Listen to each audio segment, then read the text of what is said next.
ब्रह्मादिभ्यो ब्रह्मविद्या संप्रदायकर्तृभ्यो वंशऋषिभ्यो महद्भ्यो नमो गुरुभ्यः। ॐ शङ्कारूपेण मच्चित्तं पङ्कीकृतमभूद्यया किं करीयस्य सा माया शङ्कराचार्यमाश्रयेत्। ॐ युक्ताहारविहाराय विविक्तस्थलवासिने मलयाळयतीन्द्राय ब्रह्मनिष्ठाय ते नमः। ॐ सर्वमङ्गलमाङ्गल्ये शिवे सर्वार्थसाधिके शरण्ये त्र्यम्बके देवी नारायणी नमोऽस्तुते। ॐ नारायणं नमस्कृत्य नरं चैव नरोत्तमं देवीं सरस्वतीं व्यासं ततो जयमुदीरयेत्। ॐ सहना भवतु सहनौ भुनक्तु सह वीर्यं करवावहै तेजस्विनावधीतमस्तु मा विद्विषावहै। ॐ शान्तिः शान्तिः शान्तिः। हरिः ॐ तत्सत्। పరిపూర్ణ పరబ్రహ్మస్వరూపులకు ప్రియాత్మ బంధువులారా, ఓం శ్రీ గురుభ్యో నమః. ప్రశ్నోత్తరిలో నేను శ్లోకం చెప్తాను, మీరు చెప్పండి చాలు. మీ దగ్గర బుక్ వెళ్ళకుండా ఉండొచ్చు. 10వ శ్లోకము. కోవాజ్వరః ప్రాణభృతాం హి చింతా మూర్ఖస్తు కో యస్తు వివేకహీనః కార్యామయా కా శివ విష్ణుభక్తిః కిం జీవనం దోషవివర్జితం యత్. అది చూడండి,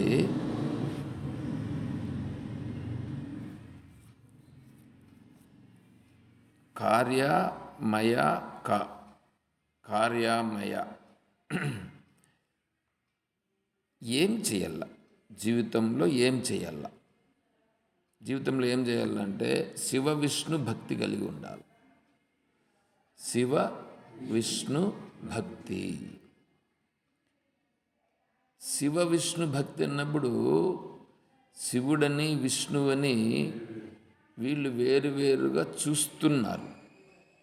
శాస్త్రంలో మనకు శివుడని విష్ణువని వేరు లేదు. వినిపిస్తుంది కదా? సౌండ్ వినిపిస్తుందా? సరే.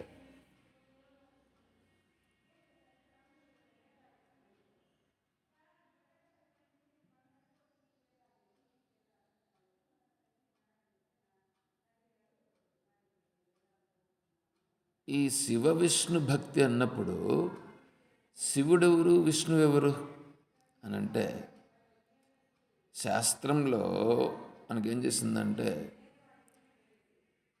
ఈ సర్వ సృష్టి జరిగింది కదా, సృష్టిని నడిపించేవాడు అంటే అన్నిటికీ ఆధారంగా ఉండి కాపాడేటువంటి వాడు, చేసేటువంటి వాడు విష్ణువని, సృజించేటువంటి వాడు బ్రహ్మని, లయింపజేసేవాడు శివుడని పురాణములు చెప్పుచున్నాయి. అయితే ఇవి సృష్టి స్థితి లయం అనేటువంటివి ఉన్నాయో, ఈ సృష్టి స్థితి లయములు జరుగుతూ ఉన్నాయి, నిజమే, కనిపిస్తూ ఉంది. ఈ జగత్తు ఉంది. ఈ జగత్తు ఉన్నప్పుడు సృష్టిని సృజించేటువంటి వాడిని విష్ణువు అని పిలుస్తారు. సృష్టిని సృజించేవాడిని బ్రహ్మ అని పిలుస్తారు. రక్షించేవాడును విష్ణువు అని పిలుస్తారు. లయింపజేసేవాడిని శివుడు అంటారు. హరించుట అంటే హరించేసాడు, అన్నింటినీ లాక్కునేసాడు. అది హరించుట.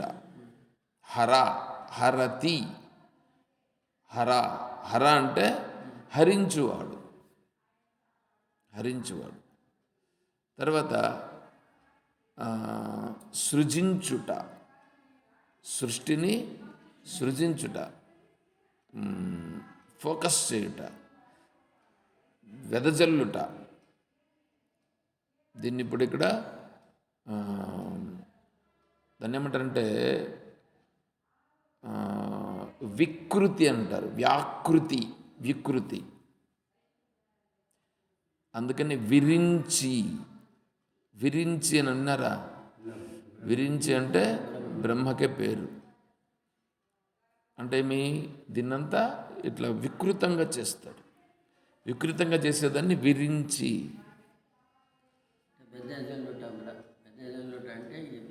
అవును, అది. తర్వాత ఇంకెలాగో విశ్వం, ఈ విశ్వరూపంగా ఉంది కదా, కాబట్టి దీనిని విష్ణువు. చూడండి ఎట్లా ఉంది. సరే, ఇప్పుడు దీనిని ఇక్కడ విరించి విష్ణువు, శివుడు, లేకపోతే హరుడు ఇట్లా అంటున్నారు. కానీ నిజంగా ఇది మనకు ఇంతవరకు మనకు కొద్దిగా అర్థమవుతుంది. దానికి ఇంకొంచెం ముందుగా పోతే ఉపనిషత్తు ఏం చెప్తుందంటే సత్వగుణం, రజోగుణం, తమోగుణం అని 3 గుణాలు ఉన్నాయి. ఈ సత్వరజస్తమో గుణాల వలన సృష్టి ఏర్పడింది. రజోగుణం ఏం చేస్తుంది? చంచలత్వం కలిగించి అక్కడ దీనిని ప్రకటిస్తుంది రజోగుణం. సత్వగుణం అనేది అన్నింటినీ తెలుసుకుంటుంది, జ్ఞానస్వరూపం. తమో గుణము అంత మెటీరియలిస్ట్గా ఉంటుంది, అంటే స్థూలంగా ఉంటుంది ఇట్లాగా. ఇప్పుడు చూడండి, ఈ తమో గుణము, రజోగుణము, సత్వగుణం మూడిట్లో ఏది లేకపోయినా జరగదు, అన్నీ ఉండాల్సిందే. అందుకని ఆ రజోగుణం ఉందే, రజోగుణము మనలో లేదనుకోండి, మనలో లేకపోతే మనకు ఏమి సంకల్పం అని అనిపించదు, ఏది చేయాలని అనిపించదు. నీకు ఏదైనా ఒక సంకల్పం వచ్చిందంటే అది రజోగుణముతో కలవడం.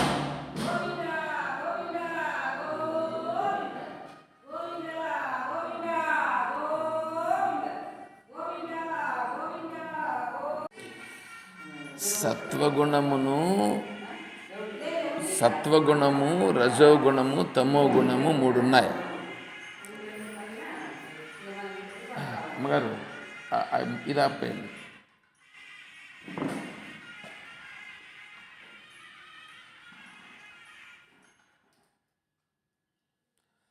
సత్వగుణం, రజోగుణం, తమోగుణముతో సృష్టి ఏర్పడినది. సత్వగుణం, రజోగుణం, తమోగుణంతో సృష్టి ఏర్పడినది. ఈ సత్వగుణము, రజోగుణము, తమోగుణం రాత్రి వివరించినాం, గుర్తుందా? సత్వగుణం అనేటువంటిది ఏది ఉందో ఆ సత్వగుణం అనేటువంటిదే ఇక్కడ విష్ణువు, రజోగుణం అనేటువంటిదే బ్రహ్మ, తమోగుణమే శివుడు. ఇది మనకు అర్థం కావడం కోసం గాను పురాణములు ఇలా వివరించినవి.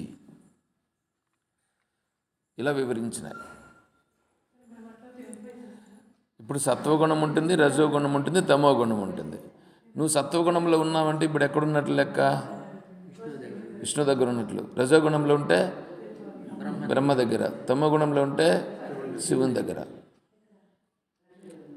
ఇప్పుడు మీరు చూడండి, తమో గుణము ఉండాలన్నా వద్దా అనేటువంటిది ఆలోచన చేస్తే మీకు నిద్ర రావాలన్నా వద్దా? నిద్ర రావాలంటే తమో గుణం ఉండాలి. తర్వాత మీరు ఏదన్నా కార్యాలు చేయాలంటే అన్నం తినాలన్నా వద్దా? నడవాలన్నా వద్దా? శరీరం ఉండాలన్నా వద్దా? ఇదంతా రజోగుణం. ఇప్పుడు మీరు కూర్చొని తెలుసుకుంటున్నారు. ఈ ఎందుకు తెలుసుకుంటున్నారు? తెలుసుకోవాలనుకుంటున్నారు కదా. ఈ తెలుసుకోవాలనుకునేటువంటిది సత్వగుణం. ఈ సత్వగుణము, రజోగుణం, తమోగుణం అనేటువంటివే ఒకటి ఎక్కువ అని అనుకున్నారని అనుకోండి, మిగతా రెండింటిని ఏం చేసినట్లయింది? తక్కువ చేసినట్లయింది. ఒకదాన్ని మాత్రమే మీరు ప్రాధాన్యం ఇచ్చి మిగతా రెండింటికి ప్రాధాన్యం ఇవ్వలేదు అని అనుకోండి, అప్పుడు మీరేమైపోయినట్లు లెక్క? ఒకదానికి విలువనిచ్చినారు, ఇంకిద్దరికి రెండింటికి విలువను ఇవ్వకపోతే అప్పుడు మీకు పూర్తిగా తెలిసినట్లు అవుతుందా? పూర్తిగా తెలిసినట్లు కాదు. సత్వగుణము ఉండాలి, రజోగుణము ఉండాలి, తమోగుణము ఉండాలి. అంటే మీరు తెలుసుకోవాలి, మీరు చేసేటివి చెయ్యాలి, నిద్ర కూడా పోవాలి. ఇవి లేకుండా పోతే కుదురుతుందా? ఒకరోజు కాదు, ఒక గంట కూడా జరగదు, ఒక 10 నిమిషాలు కూడా జరగదు. కాబట్టి మీరు ఈ సత్వగుణం, రజోగుణము, తమో గుణం అనేటువంటివి లేకుండా సృష్టిలో ఏమీ జరగదు. ఉండేది ఈ మూడింటి చేతనే జరుగుతూ ఉన్నది. ఇప్పుడు ఈ మూడింటిని ముందు తెలుసుకుని దాని ప్రకారం వ్యవహారం చేయి. తెలుసుకోకుండా వ్యవహారం చేస్తే ఏమవుతావు? నువ్వు ఇబ్బంది పడతావు. తెలుసుకోవాలి, నడుచుకోవాలి, తర్వాత నిద్రపోవడాలు ఇవన్నీ కూడా ఉండాలి. ఇవి ఏవీ లేకుండా ఒకటే కరెక్ట్ అని నువ్వు పట్టుకున్నావని అనుకో, ఒకటే కరెక్ట్ అని పట్టుకుంటే నువ్వు నిద్రే పోయినావు అని అనుకో, నిద్రపోతే ఏమవుతావు? కాళహస్తిలో ఒక అతను ఉండ్రి, అవధూత అని ఆయనకి పేరట.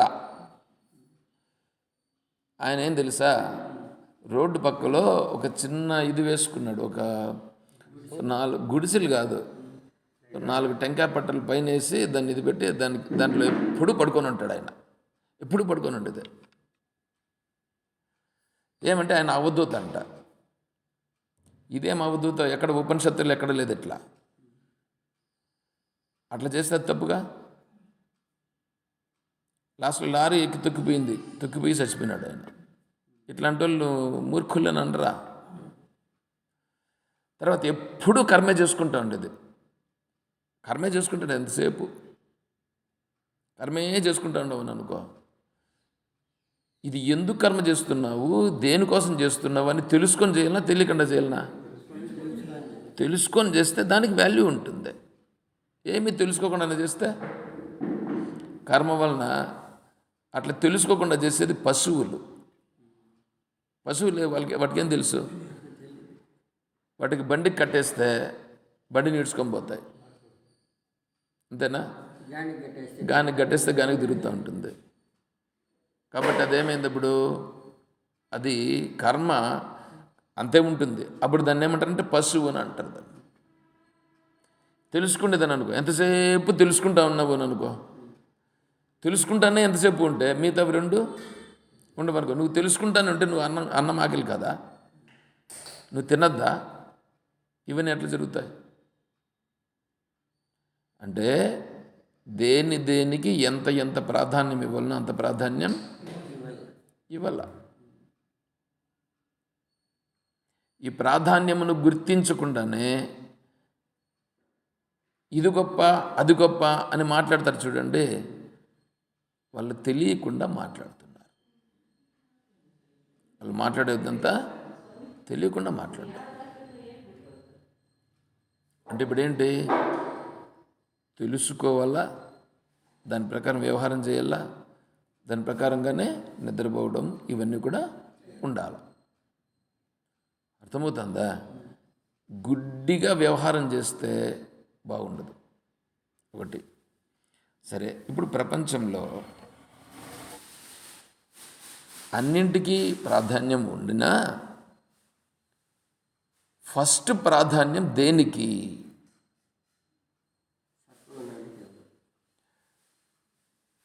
ఇప్పుడు చూడండి, రోడ్ ఇంజనీర్ ఉంటాడని అనుకోండి. రోడ్డు ఇంజనీర్ ఉంటాడు, రోడ్డు పని చేసేవాడు ఉంటాడు. రోడ్డు పని చేసేవాడికి జీతం ఇస్తారు, ఇంజనీర్కి జీతం ఇస్తారు. ఇప్పుడు ఇంజనీర్కి రోడ్డు పని చేసేవాడికి తేడా ఉందా లేదా? ఇద్దరు పని చేస్తున్నారా లేదా? అయితే ఎవరికి ప్రాధాన్యం ఎక్కువ? అన్న నేను ఇంటికి పోయి చూస్తాను, ఉంటారు కదా మీరు?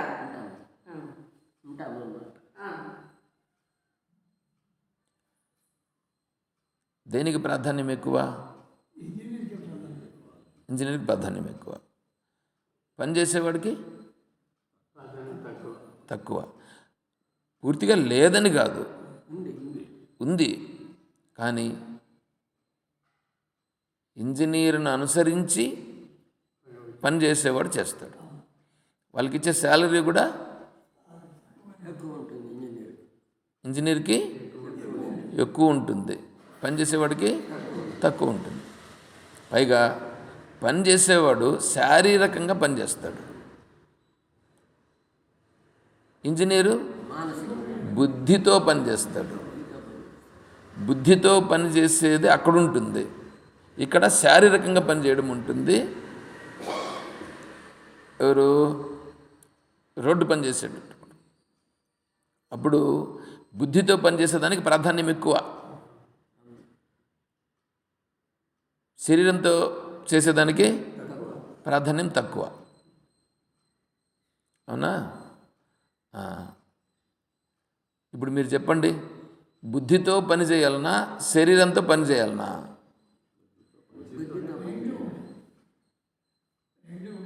రెండు ఉండాల్సిందే, కానీ ప్రాధాన్యం ఏది? బుద్ధితో ప్రాధాన్యం. మీ అంతటి మీరే లెక్కేసుకోండి. బుద్ధితో ప్రాధాన్యం ఇచ్చి మనం చేస్తున్నామా అనేది చూసుకోవాలి.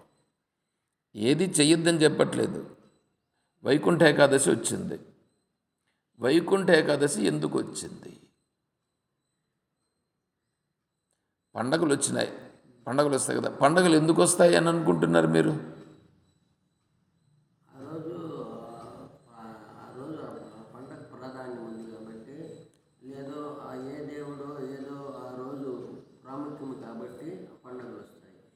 మీరేమనుకుంటున్నారు? ఒక ఆయన చెప్పినాడు ఆయన ముందు వేసేసాడం కాదు. మీరేమనుకుంటారు? మీ బుద్ధులు చెప్పండి. ఎందుకు వచ్చింది? రొటీన్గా వస్తుంది కాదని చెప్పట్లా, ఎందుకు?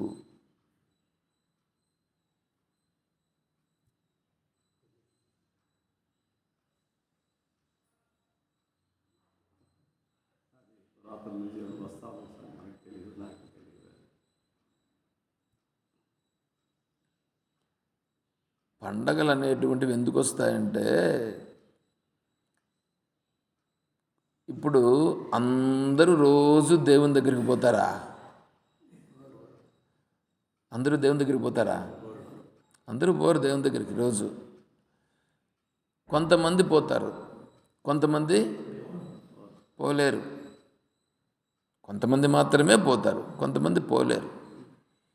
ఇప్పుడు ఈ పోలేని వాళ్ళు ఉన్నారు చూడండి, వాళ్ళను కూడా దేవుని దగ్గరికి వచ్చేటట్లుగా చేసేదానికి వాళ్ళ మనసుల్లో కూడా దేవుడు ఒకడు ఉండరా బాబు అని చెప్పి వాళ్ళు కూడా దేవుని గురించి తలుచుకునేదానికి ఎప్పుడూ కర్మలో పడిపోయి ఉంటారని ఈ పండగలు అనేటివి పెడితే వాళ్ళు ఏం చేస్తారు?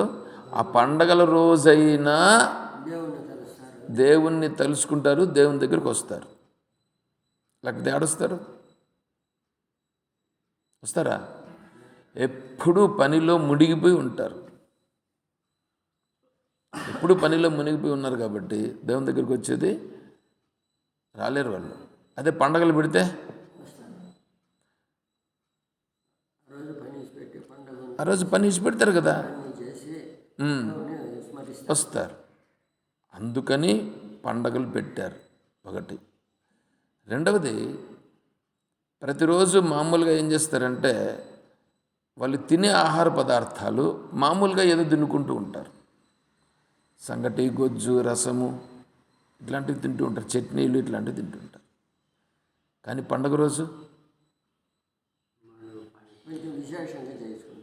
పాయసం అన్నా చేసుకుంటారా, చేసుకోరా? పండగ రోజు పాయసం ఉంటుంది కదా, వాడి మనసు కొద్దిగా ఉంటుంది కదా, అందుకు పండగలు వచ్చింది, అందుకు పెట్టారు పండగలు. అవును, అవును, అది ఏదన్నా కానీలే, వాడు రోజు చేసుకోడుగా, రోజు చేసుకోడుగా. నేను ఒకటి చెప్తున్నా మీకు. చిన్నప్పుడు స్కూల్కి వచ్చేటప్పుడు మాతో పాటుగా వస్తారు కదా పిల్లలు కొంతమంది, వాళ్ళు ఏం చేసేవాళ్ళు తెలిసిన, ఇంట్లో ఈ చపాతీలు చేస్తారు. ఆ చపాతీలు చేస్తే జోబీలో తెచ్చుకుంటారండి. జోబీలో తెచ్చుకొని వాళ్ళు తినేవాళ్ళు. అంటే ఇప్పుడు చపాతీ చేసుకోవడం అనేటువంటిది ఏంటి, వాళ్ళకి అదొక వంట. చపాతీ చేసుకుంటే వంటనా? మామూలుగా చెప్పండి, జస్ట్ టిఫిన్ కదా అది. చిన్నప్పుడు ఎప్పుడప్పుడు పండుగ వచ్చాయినా స్వీట్లు తిందామా అనిపించేది. ఉన్నింది కదా, ఉన్నిందా లేదా? అంటే ఆ పండగ వస్తేనే ఇవి జరుగుతాయి, లేకపోతే జరగదు.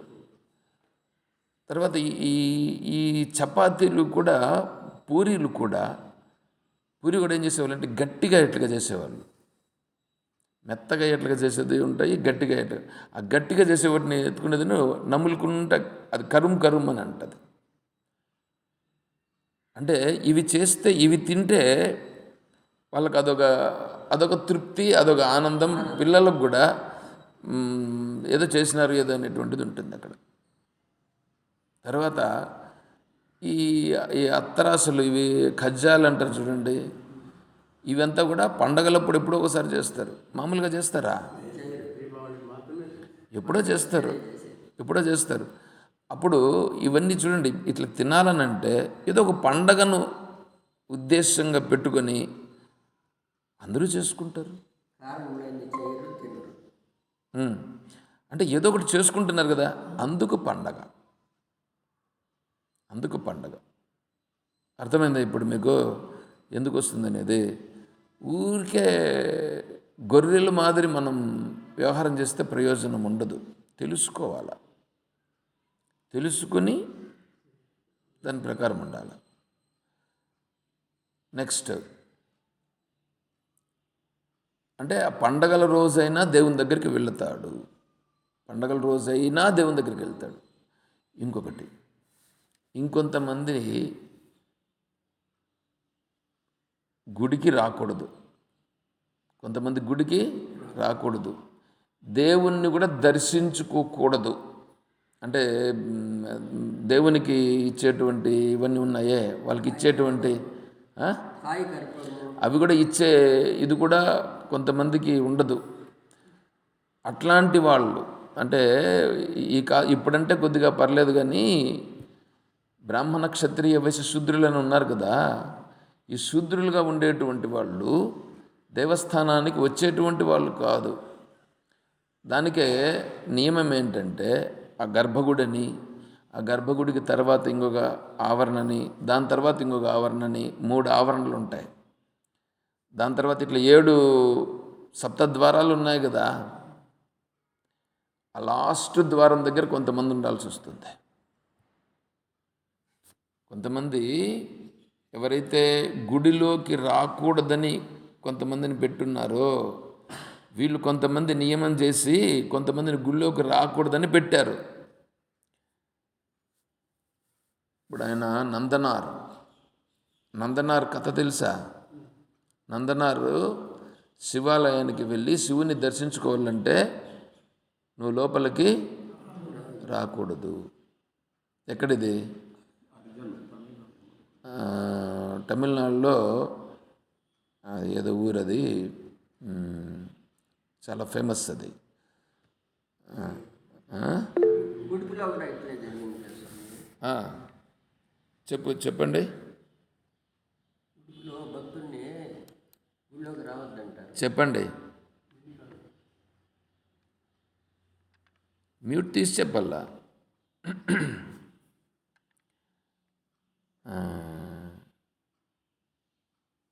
చిదంబరంలో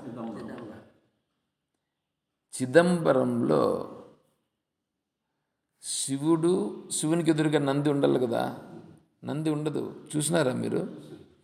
ఉన్నాడా? శివునికి ఎదురుగా నంది ఉందా? నేను చూడలేదు.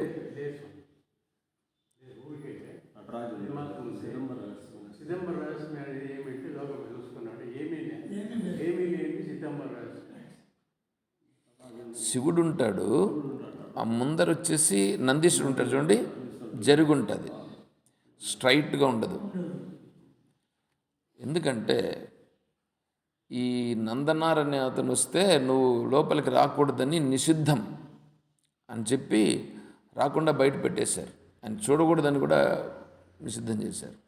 చూద్దామని అంటే భక్తులందరూ పోయి వస్తూ ఉండే కనుక ఆయనకు శివుడు కనిపించలేదు, దర్శనం కాలేదు. సరే అక్కడే పడుకొని ఉండి అందరూ వీళ్ళు గిడిలంతా బీగాలన్నీ వేసుకొని వెళ్ళిపోయిన తరువాత దీపం మాత్రం వెలుగుతూ ఉంటుంది. అప్పుడు ఆ గడి వేసింటారు కదా, దాన్ని సందు ఉంటుంది కదా, ఆ సందులో చూసినాడు అనమాట. అందరూ వెళ్ళిపోయినారు. అప్పుడు నందీశ్వరుడు కనిపిస్తున్నాడు కానీ శివుడు కనిపించలా.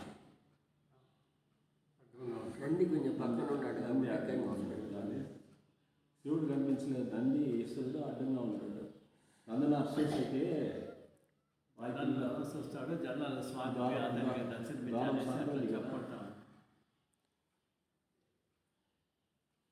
మనుషులు ఉన్నప్పుడు చూసేదానికి లేదు, మనుషులు ఉన్నప్పుడు చూసేదానికి కాల.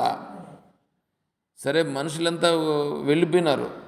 రాత్రి వీళ్ళు కూడా బీగాలు వేసుకొని వెళ్ళిపోయినారు, అందరూ కూడా వెళ్ళిపోయినారు. ఇప్పుడన్నా చూద్దామని వచ్చినాడు. ఎక్కడికి? తలుపు ముందరికి వచ్చి తలుపును అట్లా తోసి చూసినాడు. చూస్తే ఏదో సందు కనిపిస్తూ ఉంది. ఆ సందులో చూస్తే ఏం కనిపిస్తుంది? నందీశ్వరుడు కనిపిస్తున్నాడు కానీ శివుడు కనిపించలా. ఏమయ్యా,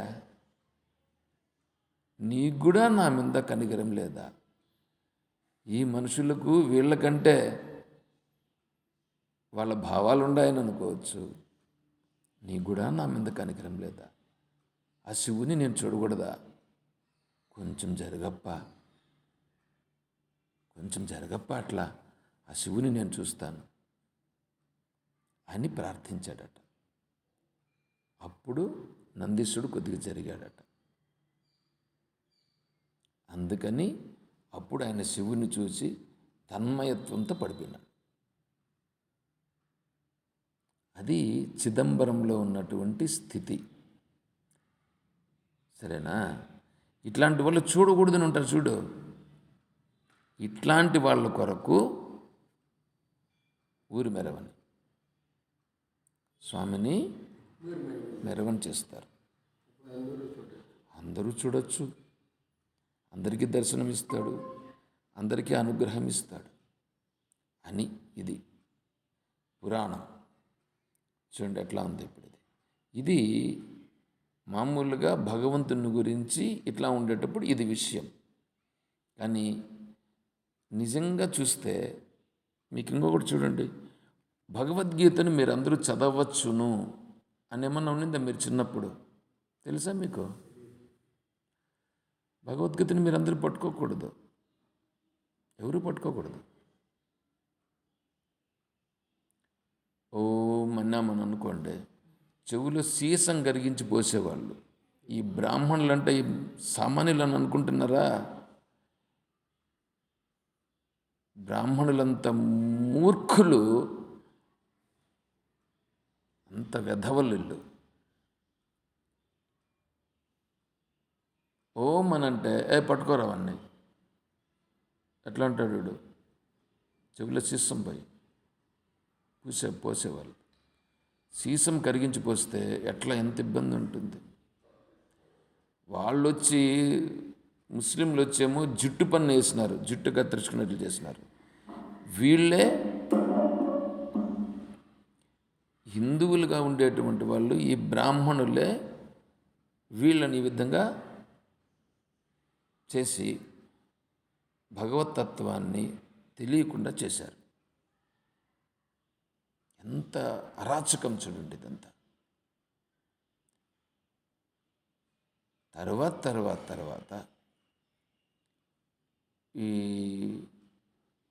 మలయాళ స్వాముల వారు, చిన్మయానంద స్వాముల వారు, దయానంద స్వామి, శంకరాచార్య స్వాముల వారు చెప్పలేదు అందరికీ యోగ్యత ఉందని చెప్పాడు. భగవద్గీతలో భగవంతుడు చెప్పలేదు, కానీ వీళ్ళు చేశారు ఈ పని. శంకరాచార్య స్వాముల వారు ఇప్పటికీ 1000 సంవత్సరాలు అయింది. 1000 సంవత్సరాలు, 1000 కాదు ఇంకా ఎక్కువైంది. రామానుజాచార్య స్వాముల వారు 1000 సంవత్సరాలు అయింది. రామానుజాచార్య స్వాముల వారు మాత్రం ఏం చేశారు? ఆ శ్రీరంగంలో ఎక్కేశాడు గోపురం. శ్రీరంగంలో గోపురం చూసారా? పెద్దది.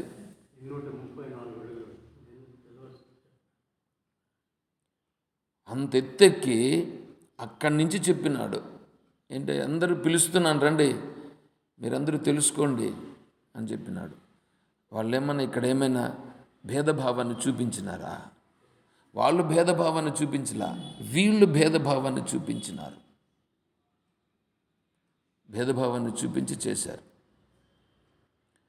శంకరుల వారి సిద్ధాంతాన్ని పాటించుట లేదెవరు, రామానుజుల వారి సిద్ధాంతాన్ని కూడా పాటించుట లేదెవరు. ఎందుకు తెలుసా? మీరు కూడా ఇప్పుడు వచ్చినారు, ఉత్తర ద్వారంలో దూరొచ్చినారు, వైకుంఠ ద్వారంలో దూరొచ్చినారని మీ మనస్సు మీకు అనుకుంటున్నది, మనసు తృప్తి పడింది. ఆ ద్వారం నుంచి ఎన్నిసార్లు రాలే మీరు?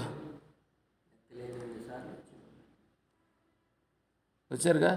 ఈ పొద్దు మాత్రమే మీరు ఇది వైకుంఠ ద్వారమా?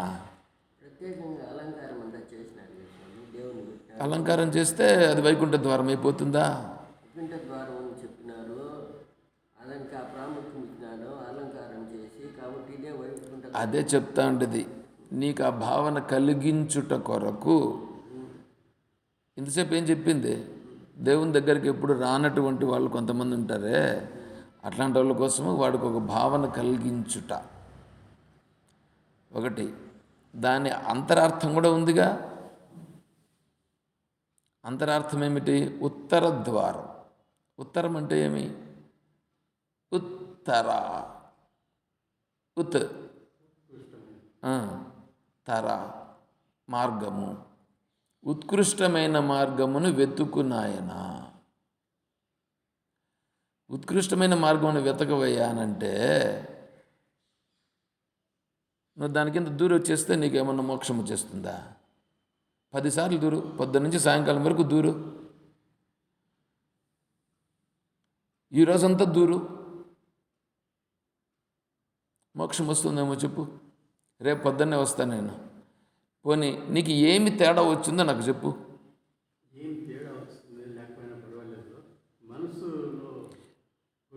అదేనయ్యా నేను చెప్తా ఉండేది.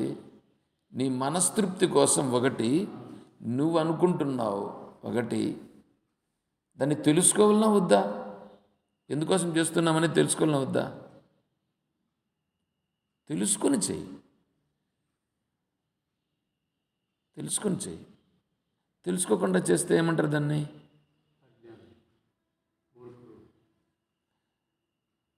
వద్దని చెప్పట్లేదు, వద్దని చెప్పట్లా. కాకపోతే ఇట్లాంటివన్నీ ఈ సత్వ రజస్తమో గుణములలో ఉన్నటువంటి వాళ్లకు, సత్వరజస్తమో గుణముల్లోనే ఉండాలని అనుకుంటున్నావా, లేదా సత్వరజస్తమో గుణాల నుంచి బయటపడాలని అనుకుంటున్నావా?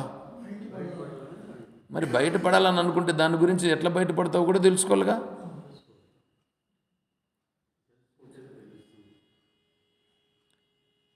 అర్థమవుతుందా? ఇదే మాట ఉడిపిలో కూడా ఒక భక్తుడిని హానిగడు చేశారు. అతను జనం లెక్క చూస్తున్నాడు దేవుడు. అందుకు స్వామి కూడా పక్కన అట్లా కాదు, అది అట్లా కాదు. ఉడిపిలో జరిగిన సన్నివేశం ఏమిటంటే, ఒక బ్రాహ్మణుడికి ఒక కుమార్తె ఉంది. ఆయనకి ఏదో సమస్య ఉంది, ఆ కుమార్తెకి ఏదో జబ్బు ఏదో ఉంది. ఆ బ్రాహ్మణుడు ఏం చేశాడంటే ఒక దీన్ని ప్రకటించినాడు. ఈ అమ్మాయికి జబ్బు నయం చేస్తే ఎవరైనా కానీ ఆ అమ్మాయికి నేను వివాహం చేస్తాను, అతనితోనే వివాహం చేస్తానని ఏదో చెప్పాడు. ఎంతోమంది వైద్యులన్నీ చేశారు, కుదరలేదు. బ్రాహ్మణుని కుమార్తె వివాహం చేసుకున్న తర్వాత రాజు కుమార్తె కూడా వివాహం చేసుకుంటానని వాళ్ళిద్దరూ ఫ్రెండ్స్ ఏదో. ఆ రాజు కుమార్తె కూడా ఈమెను వలన ఆమె వివాహం చేసుకోవాలి. అప్పుడు రాజు కూడా ప్రకటించినాడు, ఆ అమ్మాయిని ఎవడు వివాహం చేసుకుంటాడో ఈ అమ్మాయిని కూడా అతనికే ఇచ్చి వివాహం చేస్తానని. ఇప్పుడేదో స్టాలిన్ ఏదో ఒకటి ప్రకటించున్నాడంట. ఏదో ఒక లిపి ఒకటి ఉన్నది, సింధు నాగర లిపి అని ఏదో ఒకటి ఉన్నదంట. దానిని కన్నా చదివి దాని గురించి కరెక్ట్గా కన్నా వివరిస్తే $1 మిలియన్ ఇస్తామని ప్రకటించి ఉన్నారట. ఇప్పుడు స్టాలిన్, తమిళనాడు సీఎం, అట్లా ప్రకటించినట్లుగా ఏదో చేస్తున్నారు. సరే, ఆ అమ్మాయికి వైద్యులు ఎంతోమంది చూశారు కానీ ఏం బాగా కాలేదు. అప్పుడెవరో ఒక అతను వచ్చాడు, ఒక యువకుడు వచ్చాడు. వాడేదో కడజాతి వాడో ఎవడో వచ్చాడు, అమ్మాయిని చూశాడు. ఆ అమ్మాయికి వైద్యం చేస్తానన్నాడు. నేను వైద్యం చేస్తే మీరు ఇచ్చిన మాట పైన ఉండాలని అన్నాడు. అయ్యా, నేను ఇచ్చిన మాటను తప్పను అని అన్నాడు. అప్పుడు అక్కడ ఎవరు లేరు. అప్పుడు ఆ అబ్బాయి చెప్పాడు, భగవంతుడు సాక్ష్యం ఉన్నాడు, నువ్వు ఇచ్చిన మాట తప్పకూడదు అని అన్నాడు. నేను తప్పనన్నాడు. ఎవరు? రాజు బ్రాహ్మణుడు వాళ్ళిద్దరూ అన్నారు. సరే, ఈ అబ్బాయి ఆ అమ్మాయికి వైద్యం చేశాడు. ఆ అమ్మాయికి బాగా అయిపోయింది, నయమైపోయింది. ఇప్పుడు ఆ అమ్మాయిని ఇతనికిచ్చి వివాహం చేయాలి. అతను కడజాతి వాడు, అతనికి వివాహం చేసేదానికి వీనికి ఇప్పుడు మనసు అంగీకరించాల, అడ్డం తిరిగాడు. నేను వివాహం నీకు ఇచ్చి చెయ్యను, నీకు ఇంక వేరే ఏం కావాలో కోరుకో, నాకు ఇదే కావాలంట, నువ్వు చెప్పిన మాట పైన నువ్వు నిలబడు అన్నాడు. అదంతా కుదరదనేటట్లుగా అడ్డం తిరిగాడు. అప్పుడు ఇంకా రాజ సభలో పెద్ద పంచాయతీ అంటే న్యాయస్థానంలో ప్రవేశపెట్టినారు. అప్పుడు ఏమొచ్చిందంటే, అయ్యా దీనికి సాక్ష్యం ఏమిటి, నువ్వే బాగు చేసినావని దానికి సాక్ష్యం ఏమిటి, నువ్వు సాక్ష్యం చూపిస్తే నీకు అమ్మాయిని వివాహం చేసేది. చూడండి ఎట్లా ఉంది, సాక్ష్యం చూపించాలి ఇప్పుడు అబ్బాయి. అప్పుడు అందరి ముందర చెప్పినాడు, మీరందరూ సాక్ష్యం చెప్తే మీరు అంగీకరిస్తారా? అంగీకరిస్తాం. అప్పుడు అతను ఇటువైపు తిరిగి, హే శ్రీకృష్ణ పరమాత్మ, నిన్ను సాక్ష్యంగా పెట్టుకొని నేను చేశా, నువ్వు ఇప్పుడు నాకు సాక్ష్యం చెప్పు ఇక్కడ అని అన్నాడు. అప్పుడు ఉడుపులో ఉండేటువంటి శ్రీకృష్ణ పరమాత్మ తూర్పుగా తిరిగి ఉండే ఆయన ఇట్లా దక్షిణం వైపు తిరిగి ఇతను చేసినటువంటిది నిజమే, వైద్యం చేశాడని సాక్ష్యం చెప్పాడట అక్కడి నుంచి. అర్థమవుతుందా? అట్లా చెప్పిన తర్వాత మళ్ళీ ఇట్లా తిరగలేదు. అందుకని ఆ విగ్రహం అలాగే ఉంటుంది. మాకు తెలిసిన కథ ఏమంటే, ఒక భక్తుడిని రానికుండా పోతే ఆయన వచ్చి దేవుణ్ణి ప్రార్థన చేస్తే కిటికీలో దర్శనమిస్తాడంట భక్తుడికి. అట్లా చెప్తారు. ఎందుకంటే ఈ బ్రాహ్మణులు ఎట్లాంటి వాళ్ళు అంటే చాలా ఇబ్బందిగా ఉంటుందండి చెప్తే. శంకరాచార్యుల వారిని కూడా ఏం చేశారంటే, శంకరుల వారు బ్రాహ్మణులు కాదని చెప్పేటట్లుగా వాళ్ళు చేశారు. వెళ్ళేసినారుగా. ఏం సామాన్యుల ఇల్లు. వాళ్ళ తండ్రి చనిపోతే వాళ్ళ తండ్రిని దహనం చేసేదానికి రాలేదు ఇల్లు. ఎట్లా ఉంటుందండి? ఎట్లాంటి వాళ్ళు ఇల్లు? అంత అహంకారులు అట్లాంటి వాళ్ళు, అట్లాంటి వాళ్ళు అన్నమాట ఇల్లు. కాబట్టి ఇప్పుడు మీరు తెలుసుకోండి, అటువంటివన్నింటినీ దూరం చేసి మా సద్గురు మలయాళ స్వామి వారు కానీ, దయానంద సరస్వతి స్వామి వారు కానీ, దయానంద సరస్వతి స్వామి అయితే ఇంకా ఏం తెలిసినా వేదాన్ని పట్టుకోకూడదన్నారు ఇల్లు. ఇప్పుడు తిరుమలలో వేదాధ్యయనం చేయాలనంటే వేద పాఠశాల ఉంది. వేద పాఠశాలలో అందరికీ రాణింపు ఉందని అనుకుంటున్నారా మీరు? సీట్లు ఇవ్వరు. అందరినీ చదువుకునే దానికి లేదు, వీళ్ళు ఇవ్వరు. అప్పుడు ఏం చేస్తారు తెలుసా? ఇప్పుడు దానికి అప్లికేషన్ వేసుకుంటే కూడా ఇవ్వరండి వాళ్ళు. వాళ్ళకి బ్రాహ్మణులే ఉండాలా, దానికి వేరే ఉండాలా, ఏంటంటే అన్ని సర్టిఫికెట్లు అన్నీ ప్రొడ్యూస్ చేస్తే ఇస్తారు. అట్లాంటి వాళ్ళు ఇల్లు అన్నీ ఏదో ఒక కేటగిరీ ఉండాలి. దానికి సంబంధించినట్లుగా ఉండేటువంటి వాళ్ళకే ఇస్తారు సీట్లు.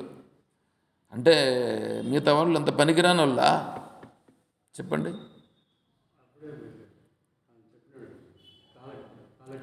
బ్రహ్మంగారు అవి మీరు ఆలోచన చేయండి. ఇప్పుడు వాళ్ళతో అంతా మనకు అంత అవసరం లేదు. ఇప్పుడు నాకు అవసరం ఉంది, నేను తెలుసుకోవాల్సింది ఏంటి? అది కదా మనకు కావాల్సిందే. నేను తెలుసుకొని ప్రవర్తించాలనా, లేకపోతే మూర్ఖంగానే ఉండాలనా? కదా. అప్పుడు గుర్తించాలిగా. నేను అందుకే చెప్తాను, మీ మనస్తృప్తి కోసం నేను కూడా వచ్చిన. మీ మనస్తృప్తి కోసం వచ్చినా కానీ నాకేమీ ఇదేం లేదు, నాకు ప్రత్యేకం అస్సలు ఏం లేదు. మీకోసం వచ్చిన మీ అనకంటే. అవును, మిమ్మల్ని కాదనకూడదని మీకు కూడా కొంచెం తృప్తి ఉండని. ఎందుకంటే ఈడు కూర్చొని ఉంటే ఆడేమో జరుగుతుంది, అదేమో చేయాలా, ఇదేమో చేయాలా అని మీ మనస్సు అట్లా ఉపలాట పడి దానికి పోతా ఉంటే, సరే పదండి మీ అనుకంటే వస్తాను నేను కూడా. ఒకవేళ నేను రాలేదని అనుకో, మళ్ళీ మీరేమనుకుంటారంటే మేము పోతున్నాం చూడు, ఆయన ఎంత పెద్ద ఇదే ఏమని ఇదే అనేటట్లుగా లోపల మనసులో కూడా ఒకటి వచ్చే అవకాశాలు ఉంటాయి. అందుకని మీ అనుకంటే పోయి మీరందరూ పోయిన తర్వాత మీ అనుకంటే వచ్చి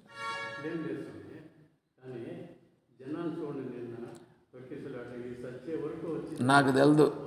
నాకు ఆ విషయాలన్నీ కూడా తెలియదు. ఎందుకు నేను మొన్నే చెప్పిన, చంద్రబాబు నాయుడు గారు వచ్చినారంటే కూడా చంద్రబాబు నాయుడు వచ్చినాడో లేదో ఈయన చెప్తే తెలిసిందే. అది కూడా 3 రోజుల ప్రోగ్రాం అంటే నాకు ఆ ప్రపంచం లేదు. నాకు ఎవరు తొక్కిసలాల్లో ఉన్నారో ఏంటో కూడా నాకు తెలియదు, నాకు అవసరం కూడా లేదు. ఎందుకంటే నాకు కావాల్సింది ఏంటి? నా ప్రపంచం ఏంటి? ఇప్పుడు భగవతత్వం తెలుసుకునుట, భగవతత్వాన్ని తెలుసుకోవాలా, భగవతత్వాన్ని పంచుకోవాలి. అర్థమవుతుందా? నేను దాన్నే చెప్పగలుగుతా. నన్ను అడిగితే అది నేను చెప్పగలుగుతా. కానీ ఈ విషయాలు నాకు పోని నువ్వు తెలుసుకున్నావు అనుకో, ఎంతమందిని తొక్కేసినారు, ఏమైపోయినారు, దీంట్లో ఏదో జరిగింది, ఇది తెలుసుకున్నాం అనుకో, నీకేమైనా మోక్షం వస్తుందా? మోక్షం వచ్చేదానికి ఉపకరించేటట్లుగా ఉంటే ఆ పని చేస్తాం. అర్థమవుతుందా? ఇప్పుడు ఏదో పోయి వస్తామని అంటున్నారు, నీ మనస్సులో కొద్దిగా తృప్తి ఏర్పడుతుంది, ఆ దేవుని దగ్గరికి పోయినానే, సరే చెయ్యి, అది కర్మ చెయ్యి. ఒకటి, కర్మ విడుదల చేస్తుందా, జ్ఞానం విడుదల చేస్తుందా అనేటువంటిది రెండు ఉంది. దీనిపైన పెద్ద పెద్ద చర్చ ఉంది. అంత చర్చ కాదు ఇది. కర్మ విడుదల చేస్తుందా, జ్ఞానం విడుదల చేస్తుందా? కదా. అప్పుడు కర్మకు ఏం చేయాలి? ప్రాధాన్యం. రోజు రోజుకు కర్మకు ప్రాధాన్యం తగ్గాల. కర్మకు ప్రాధాన్యం తగ్గదు. జ్ఞానం వస్తే కర్మ తగ్గుతుంది. చీకటి పోవాలంటే వెలుగు వస్తేనే చీకటి పోతుంది. సరేనా? ఇప్పుడు సమాజంలో గుళ్ళు ఉన్నాయి, గోపురాలు ఉన్నాయి, తీర్థయాత్రలు ఉన్నాయి, అన్నీ ఉన్నాయి. ఆశ్రమం కూడా ఉందా? ఆశ్రమం అంటే ఏంటి మీకు తెలిసింది చెప్పండి. ఆశ్రమం పోతే జ్ఞానం వస్తుంది, ఆడ గురువులు ఉంటారు, మంచి విషయాలు చెప్తారు, అన్నీ మనకు తెలుస్తుంది. ఒకటో పాయింట్. రెండో పాయింట్, మనము అక్కడ విశ్రాంతి తీసుకోవచ్చు, అదొకటి. ఇంకోటి, ఆశ్రమంలో ఏదో టయానికి ఏదైనా పెడితే తినచ్చు. అవునా? అంటే ఏ శ్రమ లేనిది కాదు, శ్రమలు తొలగించేది. అవును, శ్రమను తొలగించేది ఆశ్రమం. శ్రమను తొలగించేదా, శ్రమను పెంచేదా? శ్రమను తొలగించేది ఆశ్రమం. ఎంతో దూరం నుంచి తిరిగి వచ్చి ఆశ్రమానికి పోతే వాడికి ఉండే శ్రమ తగ్గుతుంది. భిక్ష కూడా అనేటువంటిది దానికి పరిస్థితులు ఉంటే ఏర్పాటు చేయాల. అందుకని ఆశ్రమం ఎప్పుడు కూడా శ్రమలను తొలగించేదిగా ఉండాలి. ఇప్పుడు ఆశ్రమము కూడా దేవస్థానం అయిపోతే ఇది ఆశ్రమమా దేవస్థానమా? ఆశ్రమం. ఏమో మీరే చెప్పాలా. ఆశ్రమం పేరు ఆశ్రమమే, అనుకోవడం ఆశ్రమమే, అన్ని ఆశ్రమమే కదా. అంటే ఆశ్రమంగా ఉండాలనా, దేవస్థానంగా ఉండాలనా? ఆశ్రమమే కదా. ఇది ఆశ్రమంలో చేస్తారా?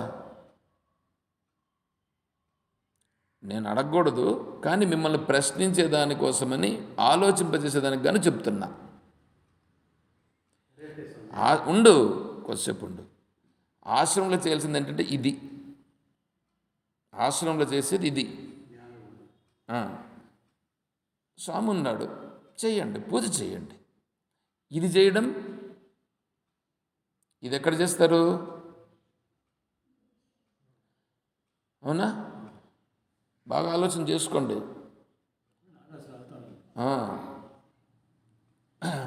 నాకేమంటే నేను పూర్తిగా మునిగిపోయినాను, పూర్తిగా ప్రపంచాన్ని నుంచి బయట పడిపోవాలనే దూరంతో వచ్చేసాను. కాబట్టి నాకేం అభ్యంతరం లేదు. ఉండొచ్చు, ఇంకో జాగాలో ఉండొచ్చు, ఎక్కడన్నా ఉంటాను. నేను ఉన్నది చెప్పడమే నా విధానం, అంతే. ఆశ్రమంగా పెట్టండి, ఆశ్రమంగా పెట్టండి. పూజ చెయ్యండి, మీరు ఇష్టం వచ్చినట్టు చేయండి, ఏమైనా చెయ్యండి. కర్మ మనశ్శుద్ధి కోసం చేయాలి, ఏమైనా చేయండి, కర్మ కాదని చెప్పలేదు. కానీ జ్ఞానమునకు విఘ్నం కలిగిందా, అది ఆశ్రమం కాదు. ఆ రోజు నుంచి పతనం అవుతుంది,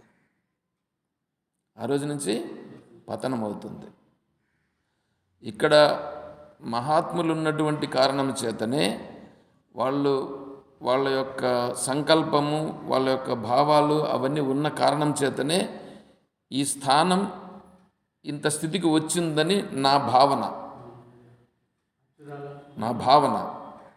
సరేనా?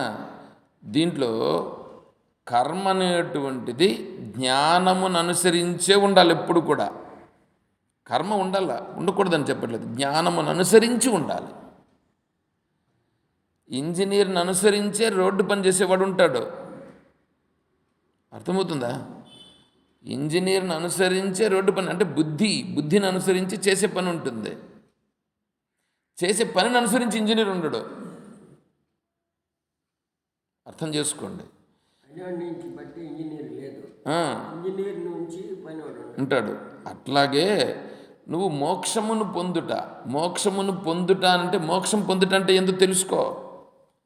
మోక్షం పొందుట అనేటువంటిది నువ్వు ఏ దేవస్థానానికైనా పో, ఏ దేవస్థానంలోనైనా సరే నీకు మోక్షం అంటే ఏమో వాళ్ళకన్నా చెప్పితే చూసుకోవాలంటే, అదే ఏ ఆశ్రమానికన్నా పో, కొంచెం కాకపోయినా కొంచెమైనా చెప్తారు.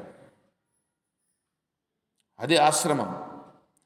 ఆశ్రమాన్ని ఆశ్రమంగా పెడితే మీరు సభ్యులుగా కూడా ఉంటారు. లేకపోతే ఆ దోషం ఎవరికి వస్తుంది? సభ్యులకు వస్తుంది. అర్థమవుతుందా? సభ్యులుగా ఉండేటువంటి వాళ్ళు కొంచెం ఆలోచన చేయాల్సి వస్తుంది. ఏ పని చేసినా ఇంతవరకు ఆశ్రమంగా పేరు పెట్టి కానీ ఎవరైనా వచ్చి ఉండి దీన్ని చేసింటే మాకు జ్ఞానం వస్తుంది, తెలుసుకోలేకపోతుంది. ఏమీ లేదు. ఉండని చెప్పి తీసుకుని అందుకే ఇప్పుడు మిమ్మల్ని రమ్మని చెప్పినాము. జరుగుతుంది. ఏం చెప్తే అదే వాటి వాళ్ళు చేసుకోవాలి అని చెప్పేసారు, మాట ఇచ్చారు. అయితే ఇంతవరకు 15 దినాలు ఏ స్వామి జన వచ్చి ఇక్కడ ఉండి ఏమన్నా చెప్పింటారా? ఎవడో 40 ఏళ్ళ ముందు ఒక స్వామి ఉండి ఆయన ఇక్కడ చెప్పి ఆయన తాలూకా ఆఫీస్లో కూడా ఇది ఇచ్చి మాకు ఇక్కడ అది గోశాలకు మాకు బాగా కావాలని ఆయన అడిగినాడు, ఇచ్చినారు, తెచ్చి పెట్టినాడు. అంతే. ఆయనకు స్వర్గస్థులు అయినాడో ఏమో తెలియదు. దాన్ని ఎవరు చూసింది లేదు, చేసింది లేదు. ఇప్పుడు నేను ఏదో ఇది అంతా కొంచెం ఎదిగామని దీంట్లో మారుస్తూ ఉంటే అప్పుడు అది దొరికింది. దానికి ఎత్తుకుంటే కూడా ఇది 40 ఏళ్ళు అయిపోయింది. ఇది ఇప్పుడుండే పరిస్థితులు అంతా ఎవరో కబ్జా చేసుకునేసినారు. దీని గురించి మనకి ఎందుకు నేను కనుక్కుండా అయిపోతుంది. ఒకే చిన్న విషయం ఏమంటే, ఇది కట్టేటప్పుడు మా నాయకుల్ని విచారించి అడిగితేనే ఇస్తాము అప్లికేషన్ రాయండి అది ఇది అని చెప్పి ఆయన దగ్గరికి పోతే ఇంజనీర్ ఆయన దగ్గరికి పోతే సార్ ఇది ఇంటికి రాంట్లో కట్టని వాళ్ళు శాంక్షన్ చేస్తారు, లేకపోతే చెయ్యరు, మీరు ఎట్లా ఏం చేయమంటే చేస్తాను అని చెప్పాను. అంతలోపల అది భక్త వచ్చి పెట్టుకుని నేను పోతాను మంచి అదే చిత్తూరుకి, నేను కావాల్సిందే శాంక్షన్ చేసుకొని వస్తాను అని చెప్పాను. నాకు మనసుకు ఏం రాలేదు. మనం డబ్బులు ఇచ్చి లక్ష్మి ఇచ్చి వాళ్ళ దగ్గర పని చేసుకొనేసి ఇక్కడ చేయాల్సిన అవసరం ఏముంది, మనమే చేస్తాంలే స్వామి ఎట్లా ఇస్తే అట్లా కానీ అని చెప్పేసి దాన్ని కూడా తోసేస్తుంది. ఎవరన్నా చెప్తే కూడా మేము మాట్లాడతామే, లోపల నా దీంతోనే నేను ఉంటాను. కాబట్టి ఇది ఆశ్రమము. మీకు స్వామి ఇక్కడికి పంపించి మనం చెప్పమని దీనికి పైన ఆశ్రమం అయితే కూడాను ఇప్పుడు మనకి ఏముంది, ఎన్ని సంవత్సరాల నుంచి ఇది లేకుండా పోతే ఇది ఏముంది, మీరు మేము కలిసి స్వామి యొక్క స్థాపన చెయ్యంగా ఇంతవరకు ఇది నిలుస్తూ ఉంది. లేకపోతే దీంతో ఏముంది, ఆ పాత బిల్డింగ్ అంతా ఇది అయిపోయి పోనే పోషించింది, ఏమీ లేదు. దానికి కారణమేమే సుబ్రహ్మణ్య శెట్టి గారు మంచి ఆత్మ కలిగినవాడు, హృదయం కలిగినవాడు. సాయంత్రం వచ్చి ఆడు కూర్చోంటే ₹1 పైసలు ఖర్చు లేకుండా పైసలు వచ్చేసేది, ఆ పక్క ఈ పక్క వాళ్ళు తెలుసుకొనేసి. రెండోది వచ్చి ఆయన కూడాను ఆయనకి రాసిన పత్రాన్ని కూడా వీళ్ళకి ఎవరికి ఎవరికి లేదు. వాళ్ళకి ఎవరు ఇచ్చింది సొత్తు నాది అనేసి ఇప్పుడు వాళ్ళు ఎవడో వచ్చినోడు ఫ్రాడ్ కుక్క, వాళ్ళ అన్నని చంపేసినోడు, వాడికి కొన్ని ₹1,00,00,000 వస్తుంది. వాడికి ఈడకి ఆ కాలు తొక్కిరి కొంతమంది. అప్పుడు కూడా నేను ఇది కాలేదు. దీనికి మెయిన్గా వాడికి సపోర్ట్ ఉండేవాడు సతీష్ అనేసి. వాళ్ళ అమ్మ దగ్గరికి ఇంటికి పోయి చెప్పేసి వాళ్ళ అమ్మ నేను మాట తీసేసుకుని అప్పుడు కూడా చెప్పినాడు. అప్పుడు కూడా వాడు మనిషి మారలేదు. సరే అతను కూడా ఓకే ఏమిటి అట్లా పెట్టుకొని ఏదో చేసుకుని వస్తుంది పెట్టుకోండి. కాబట్టి ఇది ఆశ్రమం అనేసి ఇప్పుడు మనము మీరు వచ్చి ఉండేదానికి దీనికి పైన ఆశ్రమము. అంతవరకు ఆశ్రమంలోనూ లేదు, ఏమీనూ లేదు. కాబట్టి రెండోది వచ్చి ఇది జరగాల అంటే కూడాను ఏదో 4 మంది సహకారంతో జరుగుతూ ఉంది. డబ్బులు కాదు, ఇప్పుడు ఈ దినం ఆ ఎముక లెక్కలైన డబ్బులు ఇస్తూ ఉన్నాము, ఈ పెద్ద పండు ఇక్కడ తోయలేదు, ఇట్లేదు ఎండిక్షన్ది, ఏం చేస్తాము? అవును. ఉంటుంది పరిస్థితులు. కాబట్టి ఇది సరే, కానీ దేనిపైన దీనికి ఎట్లా అనేది యోచన చేస్తాం. ఏదో వస్తారు, ఇది కాదు జరిగింది. అందుకనే నేను కూడా దేనికి అబ్జెక్షన్ చెప్పట్లేదు. ఆలోచన చేసి నిదానంగా మార్పులు రావాలనే కానీ ఒక్కసారిగా మనం ఇది చేసామంటే ఏమవుతుందంటే అది వ్యతిరేకత వచ్చేస్తుంది. వ్యతిరేకం వస్తుంది. ఏమి చేసే 6 నెలలు అయినా కూడా స్వామికి అభిషేకం చేసే లేకుండా పోతుంది. ఇవాళకి 4-5 మంది వచ్చి తెప్పిస్తే ఏమన్నా ఎంత బాగా చేసి తెప్పించింది. అది మన మాటకు విలువ పట్టి పంపించడం అయిన సోమం. మన మాట చాలా విలువ ఇస్తారు వాళ్ళు ఎదురు ఉండి, అది నన్ను కాదు. కాబట్టి అది కూడాను అక్కడ ఇది కాలేదు, ఏం కాలేదు, సరిగ్గా చేయలేదు, ఇదంతా ఉంటుంది. సరే కాదు, ఇది ఇప్పుడు ఇది జీవితంలో ముఖ్యమా? అప్పుడు ఏదో 10 నిమిషాలు అది ఇంపార్టెంటా?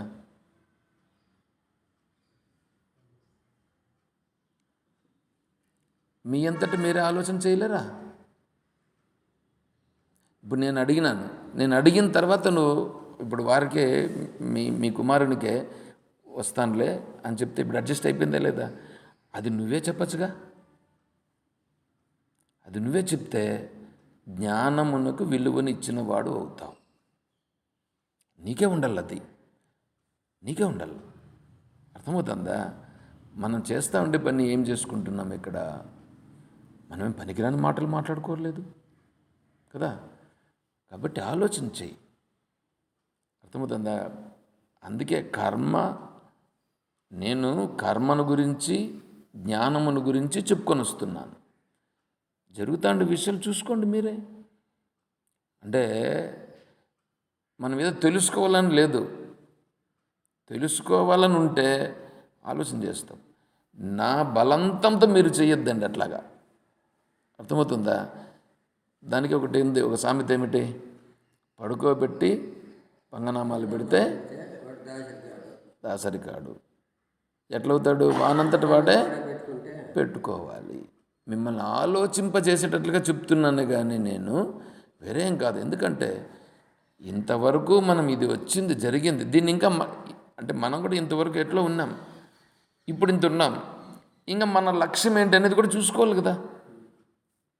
ఎట్లా ప్రవర్తించాలా, ఏం చేయాలనేది కూడా చూసుకోవాలి కదా. సరే, ఇప్పుడు బ్రహ్మ విష్ణు మహేశ్వరుల దగ్గరికి రండి. ఉపనిషత్తు ఒక మాట చెప్తా ఉంది.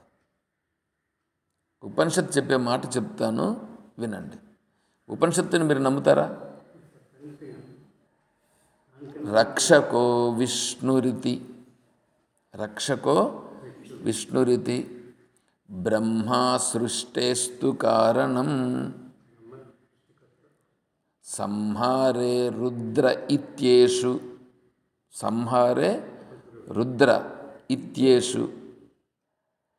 రక్షకో విష్ణురితి బ్రహ్మా సృష్టేస్తు కారణం సంహారే రుద్ర ఇత్యేషు.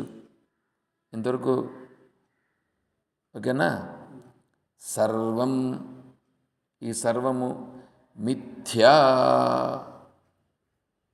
సర్వం మిథ్యా ఇతి నిశ్చిను. సర్వం మిథ్యా ఇది నిశ్చిను.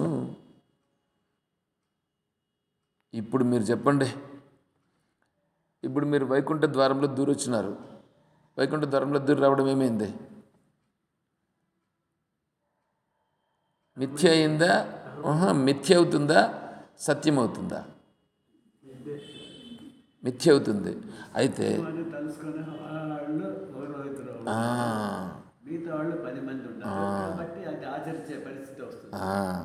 అలా వచ్చింది. అలా చెయ్యడానికి, అలా వైకుంఠ ద్వారాలు పెట్టడానికి ఈ ఊర్లో ఎన్నుండే దేవస్థానాలు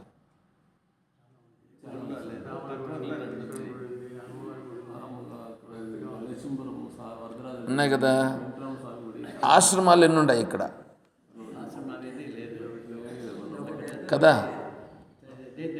కప్పుకోతే అక్కడ ఇక్కడ కబీర్ పల్లి ఎండ ఉంటుంది అందుకని అది ఏమి ఇక్కడ కూడా ఏడ ఆశ్రమం రాముడు గుడి ఆయన ఆశ్రమం రాములగుడి పక్కలో ఉండదు ఆయన యోగానంద ఎవరో స్వామి.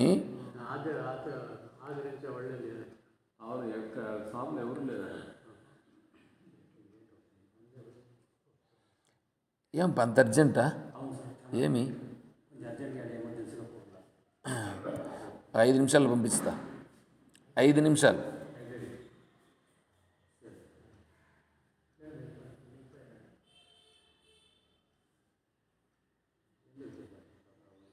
మీరు మాట్లాడుతూ ఉంటే ఇంకా మీకు 2 నిమిషాలు లేట్ అయిపోతుంది. ఉండండి, 5 నిమిషాలు లోపుకి పట్టండి.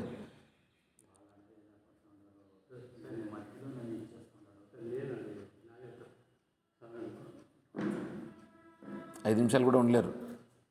వాళ్ళని కాసుకుంటాను. కరెక్టే, నేను కూడా కాదని చెప్పట్లే. అది ఏం లేదు, నాదే తప్పు. ఏమంటే నేను వస్తానని చెప్పేసి వస్తుంది, అది నా బంధు ఇదైపోయి నా కళ్ళకి నేనే చేసుకుంటున్నాను. ఎక్కడికి వెళ్తున్నారు? శ్రీపురం. లక్ష్మీపురానికి. వైకుంఠ వాటి అయ్యా, ఇప్పుడు ఇక్కడ వైకుంఠ వాకిలి వచ్చింది చూడండి. ఇప్పుడు చూడు, నువ్వేం చెప్పచ్చు తెలిసినా, ఇప్పుడు నువ్వు గన నిజంగా గన తెలిసిన వాడుగానే అయితే, విచారం చేసేవాడైతే, నేను ఆల్రెడీ వైకుంఠ వాకిల్లో వచ్చినానప్ప, మీరు వెళ్ళి రాపోండి, ఇక్కడ స్వామి ఉన్నాడు, స్వామి ఏదో చెప్తున్నాను, నేను వింటున్నానని చెప్పచ్చు నువ్వు. సరే చెప్పేసిరాప్పు,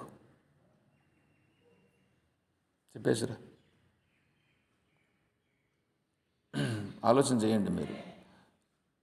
ఎందుకంటే వైకుంఠ వాకిల్లో పోవలసిందే. ఎందుకంటే మనమేం అంత పరిపక్వత చెందిపోలేదు. మనం అంత పరిపక్వత చెంది ఉంటే ఓకే, మనం కాదని నేను చెప్పట్లేదు. పరిపక్వత చెందనప్పుడు వైకుంఠ వాకిల్లో పోయి వస్తాం, పోదాం, పోవలసిందే. కానీ అవి చేసేదానికి వేరేటు ఉన్నాయి. ఆశ్రమంలో ఇవి చేయాల్సిన అవసరం లేదు. ప్రస్తుతానికి జరిగింది జరగనివ్వండి, ఇప్పుడు జరుగుతూ ఉంది కాబట్టి ఈసారి జరగనీయండి.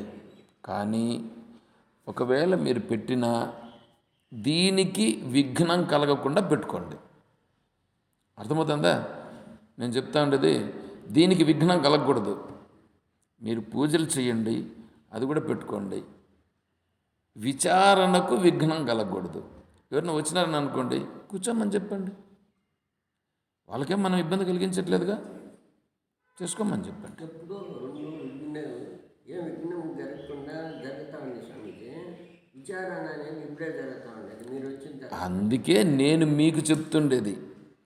నేను వాళ్ళందరికీ చెప్పట్లేదు కదా, వాళ్ళకి మనమేం అభ్యంతరం చెప్పట్లేదు. ఇది కొంతకాలం జరగనీయండి. జ్ఞానమును అనుసరించి కర్మ ఉండాలి, కానీ కర్మను అనుసరించి జ్ఞానం ఉండకూడదు. జ్ఞానము, ఇప్పుడు స్కూల్కి వినారండి, పిల్లలు చెప్పినట్లు టీచర్ వినాలనా, టీచర్ చెప్పినట్లు పిల్లలు వినాలనా? కదా. నెక్స్ట్ ఇంకోటి ఏంటంటే, స్కూల్లో చెప్పేటివి కొన్ని ఉంటాయి, బయట అన్నీ చెప్తారా?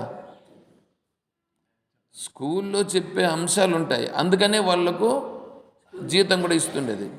జీతం ఇస్తూ ఉండేటప్పుడు వాళ్ళు ఏం పని చేస్తున్నారండి? అక్కడ చెప్పడమే కదా, విద్యాబోధనే కదా ఉండేది. అక్కడ విద్యాబోధన మాత్రమే చేయాలి. అక్కడ విద్యాబోధన చేసేటువంటిది స్కూల్స్, అవునా?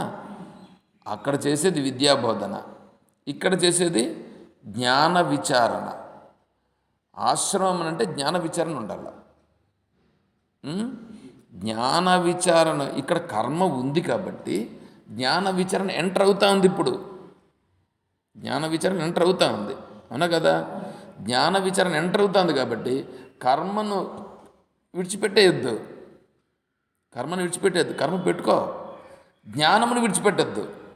అది చెప్తున్నా, అర్థమవుతుందా? జ్ఞానమును విడిచిపెట్టద్దు. జ్ఞానమును గుర్తించినప్పుడు కర్మను విడిచిపెట్టే. కానీ కర్మకు ప్రాధాన్యం ఇచ్చేసి ఇట్లా చేయాలి అట్లా చేయాలనేటువంటిది మాత్రం పెట్టద్దు. అర్థం చేసుకోండి, గుర్తించండి, చెయ్యి. ఇక్కడి వరకు చేయండి, ఏమన్నా చేయండి, మీరు ఇక్కడి వరకు చేయండి. ఇటువంటివి ఇక పెట్టకండి. అర్థమవుతుందా? లేదు మీరు పెట్టాలనుకున్నారు, క్రమంగా తగ్గించేసేటట్లుగా మీ బుద్ధిలో మీరు నిర్ణయం చేసుకోండి. ఇదొద్దు ఇంకా.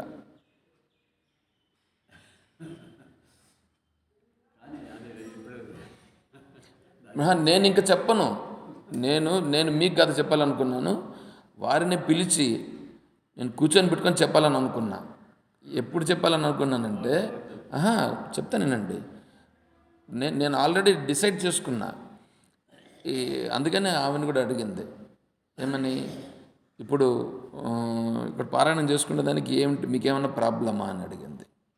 ఏం ప్రాబ్లం లేదన్నారు. ఆటకి అయిపోయింది, ఫినిష్. కాబట్టి దాంతో ఏం సంబంధం లేదు, వారి పాటికి వారు చేసుకోవచ్చు. కర్మకు ప్రాధాన్యం ఉంది. కర్మ చిత్తశుద్ధిని కలిగిస్తుంది కానీ కర్మయే మోక్షాన్ని ఇవ్వదు. జ్ఞానాన్ని మోక్షం ఇస్తుంది. కాబట్టి జ్ఞానం అనేటువంటిది ఆశ్రమానికి సంబంధించింది. ఆశ్రమం అంటే జ్ఞానం. ఆశ్రమం అంటే జ్ఞానం. జ్ఞానాన్ని పక్కలో పెడతామనంటే అక్కడ నాలాంటి వాడు ఉండడు.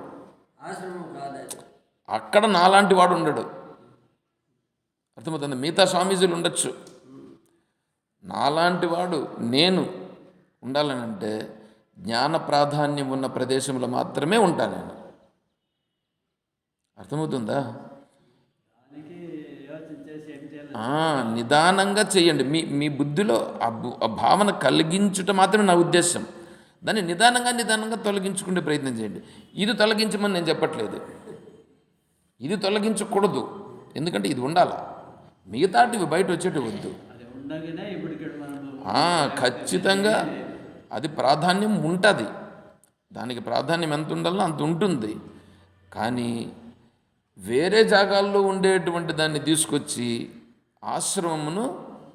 ఆశ్రమముగానే ఉంచాలి కానీ దేవస్థానముగా చెయ్యకూడదు. అర్థమవుతుందా? మీకు ఇంకొకటి చెప్తాను, మీరే గుర్తించండి. ఏమంటే ఇప్పుడు మీరు మామూలుగా పూజ చేస్తాం కదా, మామూలుగా మనం అందరూ మామూలు పూజ చేస్తారు కదా. పూజ చేసినప్పుడు వస్తారు కదా కొంతమంది, ఏదో ఒక 10 మందో ఏదో వస్తారు కదా. వాళ్ళు అప్పుడు పొందే సాటిస్ఫాక్షన్కి ఇప్పుడు పొందే సాటిస్ఫాక్షన్కి తేడా ఏమన్నా ఉంటుందా ఉండదా? అంటే మీరు చేసేటప్పుడు వాళ్ళని పిలిచి అక్షతలు ఏదో పూలు కూడా ఇచ్చి స్వామి దగ్గరికి పోయి తిరుక్కొని వచ్చి వేస్తున్నారా? ఇప్పుడు వేస్తున్నారా? ఇప్పుడు ఈ బుద్ధనే కాదు, పూలు ఇచ్చి వాడు ప్రదర్శన చేసేటప్పుడు ఎప్పుడు ఎవరు ఇక్కడ మన పూజ లేకపోతే కూడా ఎవరన్నా వస్తే కూడా నేను 2 పూలు ఎత్తుకొని ప్రదర్శన చేసి చెప్తా ఉన్నాను. నేను ఉన్నాను. చెప్పకపోతే నాది అది ఉండే ఉంది. హరిజనులు వచ్చాడు, వాళ్ళు కూడా పంపిస్తున్నారు. ఒకే టైంలో వీళ్ళంతా జడ్డు వాళ్ళే స్నానం చేయలేదు, పోయట్లేదు అనేసి. వాళ్ళు చిన్నవాళ్ళు స్నానం చేసేది, నువ్వు స్నానం చేసినావు నీకే అది వాళ్ళకి దాని గురించి నాకు ఇది వద్దనేసి అదే కూడా చెప్తే కూడా నేను పొజిషన్ పంపించేసి ఎవరో వస్తే కూడా ఉండమని చెప్తాను. అది మెయింటైన్ చేయండి.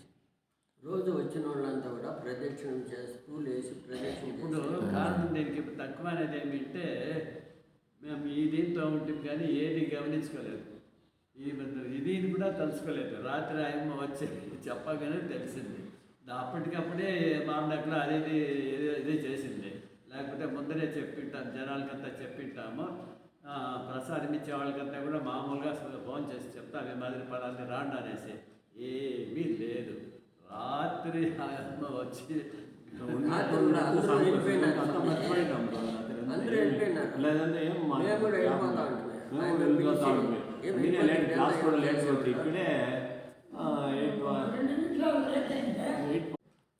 ముందు మీరు గుర్తిస్తే మనం ఏ రూట్లో పోవాలనేది మీకు ఒక ఐడియా వస్తుంది.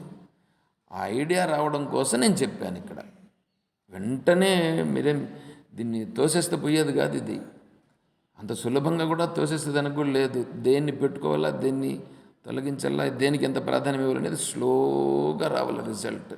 ఇప్పుడు తొలగించేది పెట్టుకోవాలని చెప్తుంది, మాకు కావాలా వాళ్ళకి ఏమి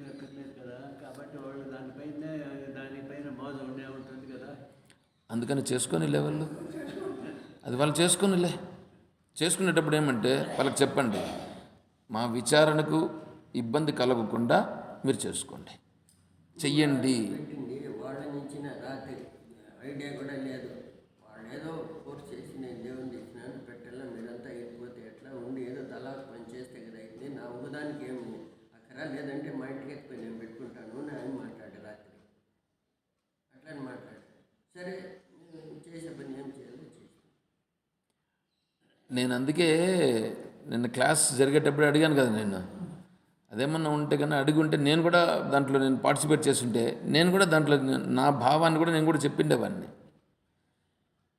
కానీ సర్లే మీరు చేసినారు సంతోషమే, కానీ ఇప్పుడు మీరు మాట్లాడేటప్పుడు మీకు ఒక ఐడియా ఉంటుంది. ఐడియా ఉండడం కోసం ఇప్పుడు ఇవి చెప్పాను నేను. దాన్ని బట్టి నెక్స్ట్ టైం జరిగేటప్పుడు మనకు చేసుకోవాల్సిందే, కర్మ చేద్దాం, భగవంతునికి పూజ చేయాల్సిందే, భగవంతునికి సేవ చేయాల్సిందే. తద్వారా మనశుద్ధి కలుగుతుంది, మనం ముందుకు వెళ్దాం. దానికి మళ్ళీ ఎటువంటివి చేయాలనేటువంటివి మళ్ళా మీరు చూసుకొని నిర్ణయం చేయండి. సరే, ఈరోజు నిలుపుదాం, మళ్ళీ ఏమన్నా ఉంటే మళ్ళీ కూడా మాట్లాడుకుందాం లేండి. ఓం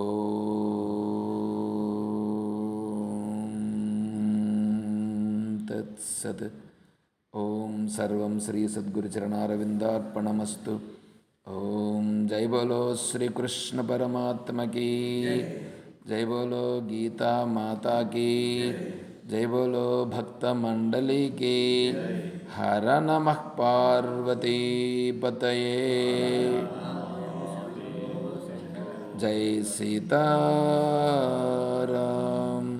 హరి ఓం తత్సత్. ఓం శ్రీ గురుభ్యో నమః. ఓం